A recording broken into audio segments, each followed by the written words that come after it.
আমরা আত্মারা সারা কল্পে ৮৪ বার জন্মগ্রহণ করি। সত্যযুগে ৮ বার, ত্রেতা যুগে ১২ বার, দাপর যুগে ২১ বার আর কলিযুগে ৪৩ বার। সত্যযুগে আত্মা সংখ্যায় কম থাকে, কিন্তু আয়ু এখনকার মনুষ্য আত্মাদের তুলনায় অনেক বেশি থাকে। তেমনি সুখ, শান্তি, পবিত্রতা, গুণ অনেক বেশি থাকে। সত্যযুগে মনুষ্য আত্মাদের গুণ, পবিত্রতা এতটাই বেশি থাকে যে এনাদের দেবতা বলা হয়, যাদেরকে আমরা মন্দিরে মন্দিরে মূর্তিরূপে পুজো করি। এরপর ত্রেতাযুগে আমরা আত্মারা ১২ বার জন্মগ্রহণ করি। এখানেও সত্যযুগের মতন সুখ, শান্তি, পবিত্রতা, গুণ থাকে, কিন্তু সামান্য কম পরিমাণে থাকে। এখানে আয়ু কিছুটা কমে যায়, জন্ম বেড়ে যায়, সংখ্যাও কিছু পরিমাণে বেড়ে যায়। এরপর দাপর যুগে আত্মাদের ২১ বার জন্ম হয়। এখানে সুখ, শান্তি, পবিত্রতা, গুণ অনেকটাই কমে যায়।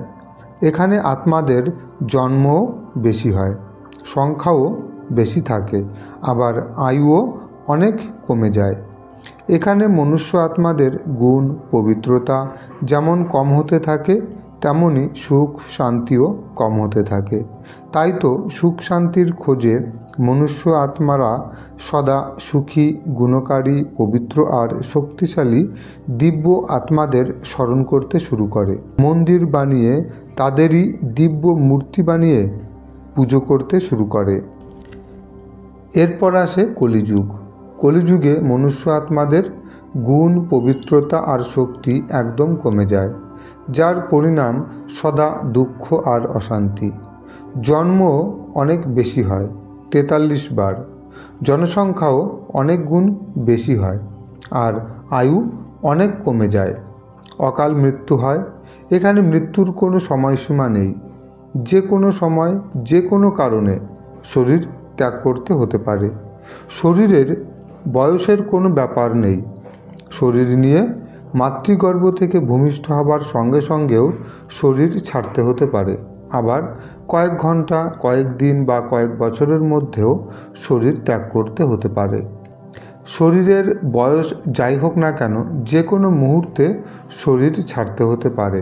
এটাই সৃষ্টিচক্রের নিয়ম অনুযায়ী কলিযুগের বৈশিষ্ট্য।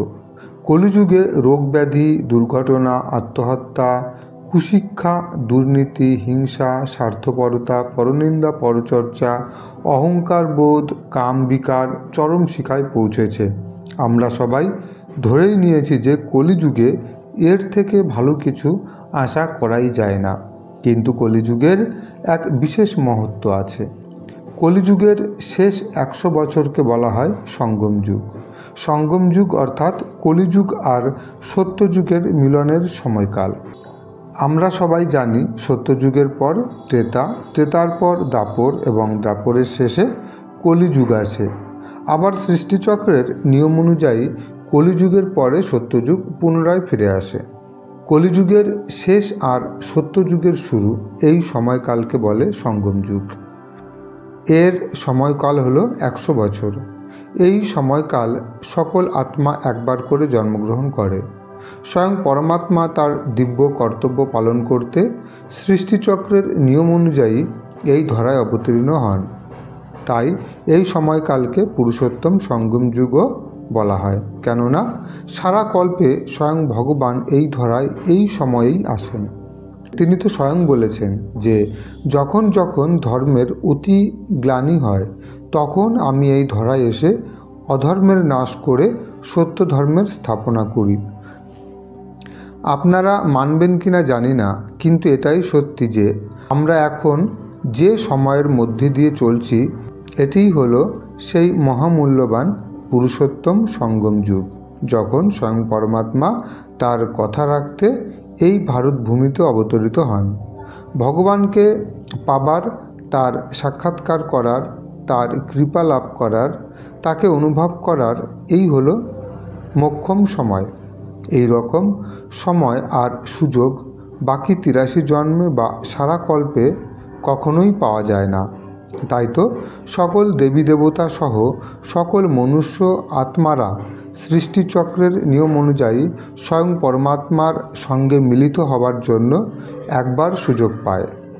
তাই তো সকল আত্মাকে এই ধরায় জন্ম নিয়ে আসার সুযোগ দেওয়া হয়েছে। তাই তো আমাদের এই জন্ম অতি মূল্যবান। তাই আসুন আমরা আমাদের এই মহামূল্যবান জন্ম আর মহামূল্যবান সময় নষ্ট না করে সঠিক কাজে ব্যবহার করি। পরমাত্মার ছত্রছায়ায় সবাই ভালো থাকুন, সুস্থ থাকুন, সুরক্ষিত থাকুন। নমস্কার, ধন্যবাদ।